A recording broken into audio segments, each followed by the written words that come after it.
Hi friends, இந்த வீடியோவில் வந்து நம்ம பொது தமிழ் பகுதி ஈயில் இருக்க தமிழ் அறிஞர்கள் தமிழ் தொண்டர் எங்கு படிப்பதுன்றதை பார்க்க போகிறோம். வேர் டு ஸ்டடி. ஓகேவா?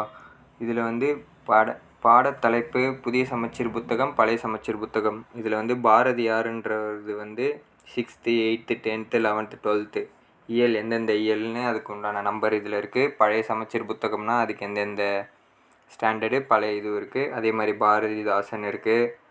அதுக்கப்புறம் வந்துட்டு நாமக்கல் கவிஞர் கவிமணி தேசிய விநாயகம் பிள்ளை.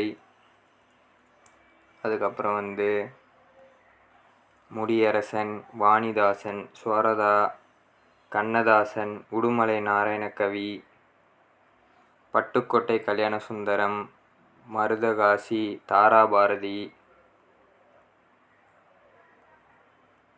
அதுக்கப்புறம் வந்து நா. பிச்சமூர்த்தி, சீசு செல்லப்பா, தர்மு சிவராமு, பசுவையா, ரா. மீனாட்சி, சி. மணி, சிற்பி. இது எல்லாமே வந்து உங்களுக்கு வந்து பக்கத்துலேயே வந்து புதுசு பழசு இந்த சமச்சீர் புக்கோட பேஜ் நம்பரோடு இருக்குது, இயலோடு இருக்குது. இந்த பிடிஎஃப் வந்து உங்களுக்கு வந்து கண்டிப்பாக வந்து ரொம்ப யூஸ்ஃபுல்லாக இருக்கும். ஏன்னா தமிழ் தான் மெயினே நம்மளுக்கு.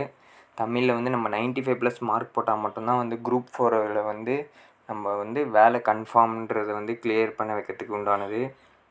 அதுக்கப்புறம் வந்து மேத்தா, ஈரோடு தமிழப்பன், அப்துல் ரகுமான், கலாபிரியா, கல்யாண்ஜி, ஞானக்கூத்தன். அதே மாதிரி நீங்கள் இங்கே பார்த்தீங்கன்னா வந்து ஒரு பேஜும் மூவ் பண்ண வந்து பகுதி சொல்லியிருந்தது தமிழ் அறிஞர்கள் தமிழ் தொண்டர். அதுக்கு உண்டான இதுதான் வந்து நம்மளோட சிலபஸ். கவர்மெண்ட்டில் கொடுத்த சிலபஸ் வந்து இதை பேஸ் பண்ணி தான் வந்து ஒரு பேஜ்லேயுமே வந்து எந்தெந்த டாப்பிக்கு அவங்கவுங்க பேரில் எந்தெந்த டேர்மு எந்தெந்த ஸ்டாண்டர்டுன்னு வந்து தெளிவாக கொடுத்துருக்காங்க. இந்த பிடிஎஃப் வந்து நான் வந்து உங்களுக்கு வந்து டிஸ்கிரிப்ஷனில் தருவேன். நீங்கள் வந்து டவுன்லோட் பண்ணி பிரிண்ட் அவுட் போட்டு நீங்கள் படிக்க ஸ்டார்ட் பண்ணிட்டீங்கன்னா உங்களுக்கு வந்து இந்த பிடிஎஃப்பை வந்து பிரிண்ட் அவுட் எடுத்து வைக்கும் போது வந்து உங்களுக்கு வந்து படிக்கிறதுக்கும் ஈஸியாக இருக்கும். இதுலேயே வந்து உங்களுக்கு வந்து பேஜ் நம்பரும் கொடுத்துருக்காங்க, எந்த இயல்னு கொடுத்துருக்காங்க. அந்தந்த டாப்பிக்கில் வந்து அவங்கள்த வந்து படிச்சிங்கனாலே உங்களுக்கு வந்து ரொம்ப ஈஸியாக இருக்கும் எக்ஸாமுக்கு ப்ரிப்பேர் பண்ணுறதுக்கும். நீங்கள் பார்த்தீங்கன்னா நான் ஸ்வைப் பண்ண உங்களுக்கே தெரியும். பார்த்தீங்களா? இதே மாதிரி வந்து மொத்தம் 28 பேஜ் தான் இருக்குது இந்த பிடிஎஃப்பில். இதை வந்து நீங்கள் வந்து பிரிண்ட் அவுட்டும் போட்டு வச்சுக்கலாம், இல்லை மொபைல்லையே கூட நீங்கள் பார்த்து இது வந்து புக்கில் வந்து பேஜ் நம்பர் போயிட்டு வந்து நீங்கள் வந்து பார்த்து படிச்சுக்கலாம். இந்த பிடிஎஃப் வந்து உங்களுக்கு ரொம்ப யூஸ்ஃபுல்லாக இருக்கும்னு நினைக்கிறேன். இதே மாதிரி வந்து நான் பகுதி தமிழில் வந்து பகுதி ஆவும் வந்து எனக்கு கிடைச்சோன்னே உங்களுக்கு வந்து டவுன்லோட் பண்ணி உங்களுக்கு வந்து யூடியூப்பில் வந்து போஸ்ட் பண்ணிடுறேன். நீங்கள் வந்து அந்த டிஸ்கிரிப்ஷனில் போய்ட்டு பிடிஎஃப் லிங்க் எடுத்து கூட நீங்கள் வந்து டவுன்லோட் பண்ணிக்கலாம்.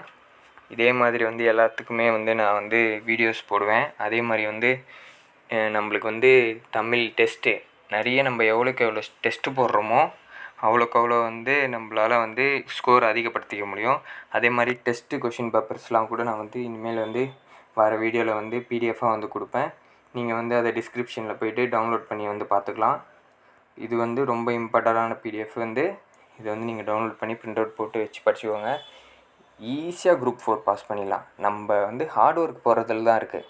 இந்த ஹார்ட் ஒர்க் போட்டாலே நம்மளுக்கு வந்து போதும், நம்ம கையில் வேலை. ஓகேவா ஃப்ரெண்ட்ஸ்? ஓகே, பாய்.